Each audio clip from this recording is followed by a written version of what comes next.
నమస్తే అండి. నేను doctor Lokesh, gastroenterologist working at Aster Ramesh hospitals, Guntur అండి. ఈ రోజు నేను ఫ్యాటీ లివర్ గురించి మాట్లాడతాను. ఫ్యాటీ లివర్ అంటే excess fat in the liver. ఈ మధ్య చాలా పేషెంట్స్ లో కామన్ గా చూస్తూ ఉంటాము. కామన్ కారణాలు ఏమి అనుకుంటే ఓవర్ వెయిట్, ఒబేసిటీ, డయాబెటీస్ అనేది, ఆల్కహాల్ కన్జంప్షన్ వల్ల, కొన్ని వైరసెస్ ఇన్ఫెక్షన్స్ వల్ల కామన్ గా ఫ్యాటీ లివర్ చూస్తూ ఉంటాం. చాలా మందికి ఫ్యాటీ లివర్ నుంచి ఏమి సమస్యలు ఉండవు.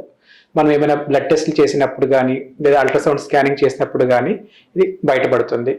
ఫ్యాటీ లివర్ని అలాగే మనము వదిలేస్తే కొన్ని సంవత్సరాల తర్వాత అది సిరోసిస్ అంటే పర్మనెంట్ లివర్ డ్యామేజ్ అయ్యే అవకాశాలు ఉంటాయి. సో ఎవరైనా డయాబెటీస్ ఉన్నా, వెయిట్ చాలా ఉన్నా, ఎప్పుడైనా కామెర్ల సమస్యలు ఉన్నా మనం లివర్ టెస్ట్లు చేసుకోవడం, అలాగే అల్ట్రాసౌండ్ చేసుకోవడం బెటర్ అండి. సో మనం దీనివల్ల వచ్చే కాంప్లికేషన్స్ అవాయిడ్ చేసుకోవచ్చు. అలాగే ఫ్యాటీ లివర్ ని ఫర్దర్ గా మనం ఏ స్టేజ్ లో చూసుకోవడానికి ఫైబ్రో స్కాన్ అనే ఇన్వెస్టిగేషన్స్ రమేష్ హాస్పిటల్లో ప్రతి నెల ఒక 4వ బుధవారం ఉచితంగా చేయబడను. ఈ అవకాశాన్ని మీరు ఉపయోగించుకోవచ్చు.